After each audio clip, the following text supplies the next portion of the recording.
Okay, this is yet another garage video. We've discussed the lawn sprinkler system. By the way, there's only three zones out front here. And this is the way I was able to, no coverage in the back. Manual zone, this is zone 1, station 1, okay. 2, 3, and it goes on 1, 2, and 3. So then we add time to it. That's enough. There's instructions over here, but this is my method. And it comes eventually. See? That's not the one I really wanted to show you. You're going to see 2/3 of this system. Turn it off.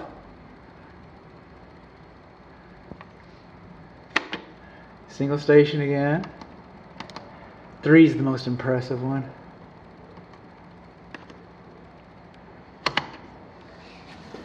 There we go.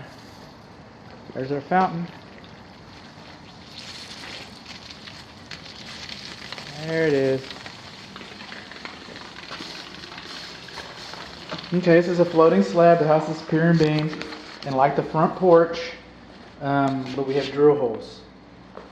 So this wall on the front porch has been treated for termites. Now I was able to crawl in the crawl space, the video you saw previously, and I did not see any shelter tubes. You know, termite damage was not evident. So there's that.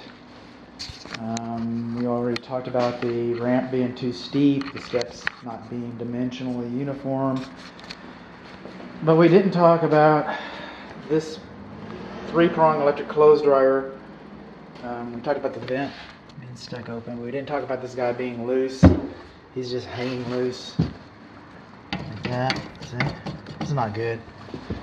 And then coming along inside of here, we've got some electric cables that are closer than 6 feet to the garage floor, so those should have been in conduit or behind a wall.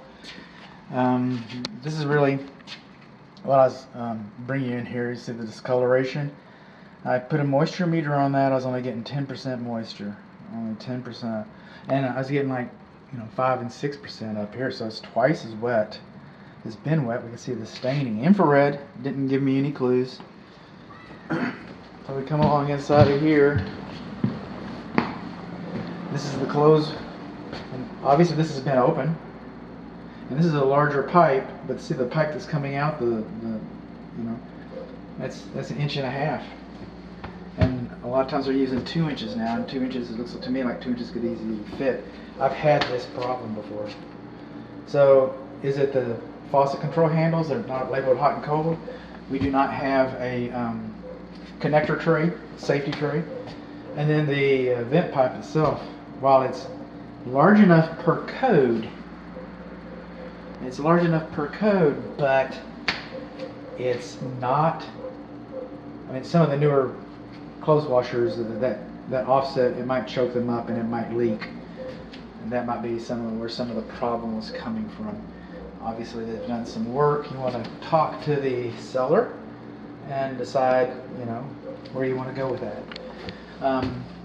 Also, this is not GFCI protected. This is a hollow core door, no longer acceptable. It's not fire rated. Most of our fires are in the kitchen. We can't do a lot about that, but most of our fires are kitchen and garages. We store gasoline, lawn equipment. Sometimes cars burst into flames. You say, you hear it on the news when you're driving into work. This is on I-35 westbound. Have a car fire. They do that. I don't know. It's weird.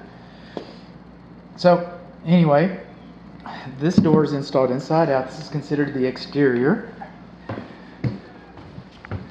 Now, nobody's going to pull those hinges and pull the door open. I get that, but it's a hollow core door, and it should be self-closing. Can I come in? Come on in, Mr. Fire. The door's open for you. You always make me feel so warm and welcome. So we want a self-closing spring on this door so that it closes all the time. I took mine off. I did. I'm carrying groceries in. I didn't want that. I get it. I made an educated decision to do a foolish thing. But you should have a spring that causes that door to close on its own accord. And this is what should be there. It should not be a hollow core door.